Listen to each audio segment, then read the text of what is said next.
زنگی کے جانشینوں میں نور الدین زنگی یقیناً اپنی ذہانت، شجاعت اور دینداری کے باعث قابل ترجیح تھا۔ چنانچہ شیر کوہ حلب میں نور الدین زنگی کے دربار سے منسلک ہو گیا۔ یہاں اسے اپنی جنگجو صلاحیتوں کے اظہار کا خوب موقع ملا اور وہ اسد الدین کے لقب سے مشہور ہو گیا۔ وہ خوش قسمت تھا کہ اسے نور الدین زنگی جیسا بلند حوصلہ قائد نصیب ہوا تھا، جو مردم شناس بھی تھا اور بہادروں کا قدردان بھی۔ نور الدین سچ مچ مجاہد فی سبیل اللہ تھا۔ سن 1146 میں اپنے باپ کے قتل کے بعد سے لے کر اپنی موت تک وہ مسلسل نصرانیوں سے معرکوں میں مشغول رہا۔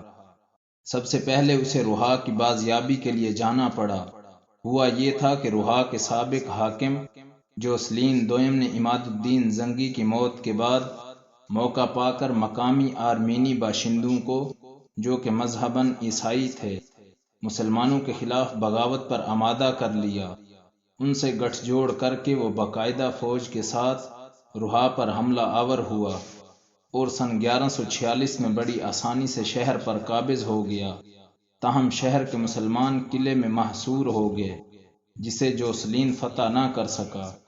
نور الدین نے یہ اطلاع پاتے ہی حلب سے روہا کی طرف پیش قدمی کی اور شہر کا محاصرہ کر لیا۔ اس طرح جوسلین کی فوج قلعے کے مسلمانوں اور نور الدین کے سپاہیوں کے درمیان محصور ہو گئی۔ ایک رات نصرانیوں نے جان بچانے کے لیے شہر کے دروازے کھول دیے اور سر پر پاؤں رکھ کر بھاگ کھڑے ہوئے، مگر قلعے کی فوج نے تعاقب کیا اور نور الدین کے لشکر نے بھی سامنے سے انہیں گھیر گھیر کر مارا۔ جوسلین جان بچا کر نکل بھاگنے میں کامیاب ہو گیا۔ روہا شہر پر قبضے کے بعد اس پوری ریاست کا بچہ کھچا علاقہ کچھ نور الدین نے فتح کر لیا اور کچھ پر مسعود بن قلج ارسلان نے قبضہ جما لیا۔ اس طرح روہا، جو شام میں صلیبیوں کی سب سے پہلی اور سب سے بڑی ریاست تھی، تقریباً پوری کی پوری نصرانیوں کے ہاتھوں سے نکل گئی۔ روہا کی فتح کی خوشی اس وقت دوبالا ہو گئی جب نور الدین کے بھائی سیف الدین غازی نے شام آ کر اس سے ملاقات کی اور اسے گلے لگا کر نصرانیوں کے خلاف متحد رہنے کا اعلان کیا۔ مگر جلد ہی نور الدین زنگی کو ایک بہت بڑی آزمائش کا سامنا کرنا پڑا۔ شام کے عیسائی پادری یورپ پہنچ کر پوپ کو مسلمانوں کی ان فتوحات کی داستان سنا چکے تھے۔ یورپ میں ان خبروں سے ایک آگ سی لگ چکی تھی۔ مچارڈ لکھتا ہے، نصرانیوں کی سفارت کا بیان سن کر پوپ کے آنسو نکل آئے۔ روہا کی مصیبتوں اور یروشلم پر آنے والے خطرات کے احساس نے سب میں رنج اور ڈر پیدا کر دیا۔ تمام یورپ میں خوف و دہشت کی پکار مچ گئی۔ پہلی صلیبی جنگ کی طرح اس بار بھی لوگوں کو بھڑکانا مشکل ثابت نہ ہوا۔ ایک پادری سینٹ برنارڈ اس اشتعال انگیزی میں پیش تھا۔ سن 1146 میں فرانس کے شہر ویلزلی کے مقام پر ایک کانفرنس منعقد ہوئی، جس میں سینٹ برنارڈ کی جوشیلی تقریر نے ایک کوہرام مچا دیا۔ شاہ فرانس لوئی ہفتم نے خود سینٹ برنارڈ کے ہاتھ سے صلیب مقدس لی۔ لوگوں کے بے پناہ ہجوم کی وجہ سے اسے قلعے سے نکل کر میدان میں آنا پڑا۔ ایک چوبی مینار پر چڑھ کر اس نے صلیب سینے سے لگا کر سب کو دکھائی اور مجمع کو جوش سے بے حال کر دیا۔ اب برنارڈ نے جرمنی کا رخ کیا۔ یہاں کے بادشاہ کونارڈ ثالث نے اس مہم میں کوئی دلچسپی نہ لی، مگر برنارڈ نے کوشش جاری رکھی اور ایک دن اس کے سامنے مسلمانوں کے مظالم کی اتنی دردناک منظر کشی کی کہ بادشاہ بے اختیار رونے لگا اور سینٹ کے ہاتھ سے صلیب لے کر فوج کو تیار ہونے کا حکم دیا۔ یوں فرانس میں دوسری صلیبی جنگ کی تیاریاں زور و شور سے شروع ہو گئیں۔ ان گنت لوگ صلیبی جنگ کے لیے روانہ ہونے کو تیار ہو گئے۔ مچارڈ لکھتا ہے، دیہات ویران اور قلعے خالی ہو گئے، سوائے یتیموں اور بیواؤں کے کوئی باقی نہ رہا۔ سن 1147 میں 4 لاکھ فرانسیسی سپاہی شاہ فرانس لوئی ہفتم کی قیادت میں یورپ سے ایشیائی کوچک پہنچے اور شام کی طرف بڑھنے لگے۔ شام کی سرحد تک پہنچتے پہنچتے ان کی افواج کو کونیا کے سلجوقی ترکوں نے بری طرح پامال کیا۔ موسم کی سختیوں نے بھی انہیں تباہ کیا، جب یہ فوج انطاکیہ پہنچی تو 1 لاکھ یعنی صرف 1/4 رہ گئی تھی۔ ادھر شاہ جرمنی کورنارڈ ثالث قسطنطنیہ سے بحری راستہ اختیار کر کے شام کے ساحلی شہر عکا پہنچ گیا۔ یہ دونوں بادشاہ یروشلم میں آ کر اکٹھے ہوئے اور راستے کے مصائب پر ایک دوسرے کے گلے لگ کر خوب روئے۔ جنگ کی منصوبہ بندی شروع ہوئی۔ شاہان یورپ نے شاہ یروشلم بالڈون ثانی کے ساتھ مشورہ کر کے سب سے پہلے دمشق کو فتح کرنے کا فیصلہ کیا۔ دمشق کے امراء کا نصرانیوں سے صلح کا معاہدہ تھا، مگر صلیبی لشکر نے اس کا کوئی لحاظ نہیں کیا۔ شہر کی فصیل جو مٹی کی تھی گزشتہ صلیبی حملوں سے خاصی شکستہ ہو رہی تھی، تاہم شہر کے باغوں کی گنجانی نے اسے ایک طرف سے محفوظ بنا رکھا تھا۔ بہرحال صلیبی لشکر نے دمشق کا سختی سے محاصرہ کر لیا۔ دمشق کے سالاروں میں نجم الدین ایوب بھی شامل تھا، جس نے نہایت پامردی سے شہر کا دفاع کیا۔ امرائے شہر نے بھی بڑے تدبر کا مظاہرہ کیا۔ دمشق کے نائب حاکم معین الدین انز نے مدد کے لیے سیف الدین غازی کو بلوا لیا، جو حلب سے نور الدین زنگی کو ساتھ لیتا ہوا حمص پہنچا اور صلیبی افواج سے مقابلے کے لیے تیار ہو گیا۔ صلیبی حکمران امرائے شام کے اتحاد، مقامی فوج کی زبردست مزاحمت اور حاکم دمشق کی سیاسی چالوں سے کچھ ایسے سٹ پٹائے کہ ایک مدت کے محاصرے اور جھڑپوں کے بعد ناکام واپس لوٹ گئے۔ دمشق سے واپس جاتے ہوئے انہوں نے اسقلان کا محاصرہ کرنے کی بھی منصوبہ بندی کی، مگر آخر میں سب کچھ چھوڑ چھاڑ کر واپس جانا پڑا۔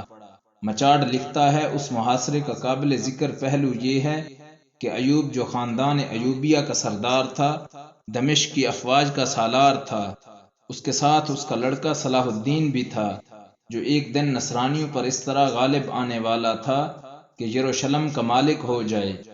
صلیبی جنگجوؤں کی واپسی کے بعد بھی نور الدین زنگی کی یلغار رکنے میں نہ آئی۔ سن 1150 میں اس نے حلب کے شمال میں جوسلین کے دوسرے اہم قلعے عزاز کو بھی فتح کر لیا۔ اس مہم میں جوسلین خود بھی گرفتار ہوا اور 9 سال قید میں رہنے کے بعد جیل ہی میں مرا۔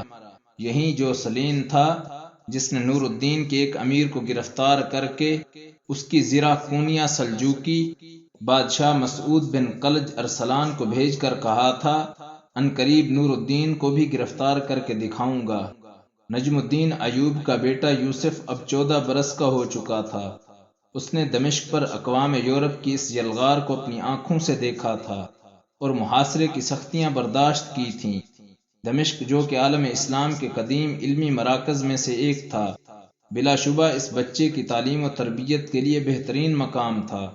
صلاح الدین نے یہاں اپنا لڑکپن کس طرح گزارا، تاریخ اس بارے میں خاموش ہے۔ در حقیقت اس وقت کوئی تصور بھی نہیں کر سکتا تھا کہ یہ عام سا سپاہی آگے چل کر کتنا بڑا انسان ثابت ہوگا۔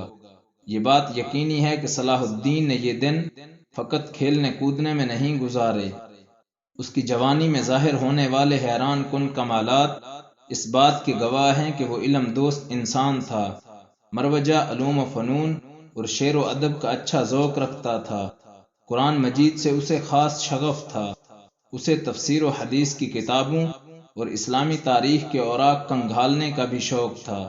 ان خوبیوں کے ساتھ ساتھ اس کی حربی تربیت بے مثال تھی۔ یقیناً اسے اپنے وقت کے چیدہ استاد ملے تھے، جنہوں نے ایک سنجیدہ اور بردبار لڑکے کو بہت کم وقت میں کامل سپاہی کے روپ میں ڈھال دیا تھا۔ ان تمام باتوں سے بڑھ کر اس میں اسلامی غیرت و حمیت کا وہ مادہ پختہ ہو چکا تھا جو اسے اپنے باپ سے ورثے میں ملا تھا۔ یہ وہ اوصاف تھے جو صلاح الدین کو 20 برس بعد اسلامی تاریخ کا مایہ ناز جرنیل، مثالی حکمران اور بے نظیر فاتح بنانے میں معاون ثابت ہوئے۔ دوسری صلیبی جنگ کے چند سالوں بعد تک نجم الدین ایوب اپنی بہترین کارکردگی کے باعث دمشق کی فوج کا سپہ سالار بن چکا تھا، جبکہ اس کا بھائی شیر کوہ نور الدین زنگی کی فوج میں بلند مقام حاصل کر چکا تھا۔ نور الدین زنگی اپنے باپ کے ادھورے کام کی تکمیل میں مصروف تھا۔ اس نے کئی بڑے دشمنوں کی سرکوبی کی تھی اور کئی محاذوں پر نصرانیوں کو چھٹی کا دودھ یاد دلایا تھا، مگر باپ کی ایک ادھوری مہم کو وہ اب تک پورا نہیں کر پایا تھا۔ یہ دمشق پر قبضے کا خواب تھا۔ جسے پورا کیے بغیر القدس کی بازیابی تقریباً ناممکن تھی۔ موصل میں نور الدین زنگی کا بھائی سیف الدین غازی سن 1150 میں وفات پا گیا تھا اور اس کی جگہ قطب الدین مودود برسر اقتدار تھا۔ نور الدین اور مودود میں کچھ دنوں تک سیاسی چپکلش چلی تھی، مگر اب دونوں کے تعلقات بہتر ہو گئے تھے، لہٰذا نور الدین کو دمشق پر قبضے کا اس سے بہتر موقع اور کوئی نہیں مل سکتا تھا۔ اس کا بہترین سالار شیر کوہ، جسے اس نے حمص اور رجبہ جیسے علاقے بطور جاگیر بخش دیے تھے، دمشق کو آسانی سے فتح کر سکتا تھا، کیونکہ دمشق کا سالار اس کا بڑا بھائی نجم الدین تھا۔ دونوں بھائی الگ الگ حکومتوں سے وابستہ ہونے کے باوجود امت کے مفاد کے لیے ہم فکر تھے۔ دمشق کی حکومت ان دنوں اتنی کمزور تھی کہ عیسائی کسی بھی وقت اس پر قبضہ کر سکتے تھے۔ اگرچہ ضابطے کے طور پر دمشق کے حاکم نے اپنے بچاؤ کے لیے فرنگیوں سے صلح کر رکھی تھی، مگر اس کے باوجود آس پاس کے علاقوں پر ان کی لوٹ مار کا سلسلہ جاری تھا۔ اگر نجم الدین ایوب جیسا بیدار سالار نہ ہوتا تو فرنگی ان تمام علاقوں کو تاراج کر ڈالتے، مگر نجم الدین نہایت ہوشیاری سے دمشق، بالبک اور دیگر ملحقہ آبادیوں کی مدافعت کرتا رہا۔ سن 1151 کے موسم سرما میں جبکہ وہ بالبک میں تھا، اسے فرنگیوں کی ایسی ہی لوٹ مار کی اطلاع ملی۔ اس نے اپنے بڑے بیٹے شمس الدولہ توران شاہ کو بھیج کر ان ظالموں سے مسلمان قیدیوں کو آزاد کرایا۔ اپنے دوسرے بیٹے صلاح الدین یوسف کو اسی سال اس نے شیر کوہ کے پاس حلب بھیج کر سلطان نور الدین کے دربار سے وابستہ کر دیا تھا۔ یہ صلاح الدین اور نور الدین کے تعلقات کا نقطۂ آغاز تھا۔ نجم الدین کے خاندان سے ان تعلقات کا فائدہ اٹھاتے ہوئے سن 1154 میں نور الدین زنگی نے دمشق کا محاصرہ کر لیا۔ حاکم دمشق مجیر الدین میں مزاحمت کی طاقت نہیں رہی تھی۔ اس کا نائب معین الدین انز، جو نہایت ہوشیاری سے نظام حکومت چلاتا رہا تھا، 5 سال پہلے فوت ہو چکا تھا۔ نور الدین نے شیر کوہ کے ذریعے نجم الدین ایوب سے مذاکرات کیے۔ دونوں بھائی اس پر متفق ہو گئے کہ مسلمانوں کے وسیع تر مفاد میں دمشق کو نور الدین زنگی کے حوالے کر دینا بہتر ہے۔ چنانچہ چند دنوں کے اندر دمشق پر نور الدین زنگی کا قبضہ مکمل ہو گیا۔ دمشق پر نور الدین زنگی کا قبضہ اس لیے بھی ضروری تھا کہ مصر اور شام کے درمیان اہم ترین مورچہ اسکلان صرف 1 برس پہلے نصرانیوں کے قبضے میں آ چکا تھا اور گرد و نواح کے تمام اسلامی شہر بالکل غیر محفوظ تھے، مگر اب دمشق میں نور الدین کے ہوتے ہوئے وہ آگے بڑھنے کی جرات نہیں کر سکتے تھے۔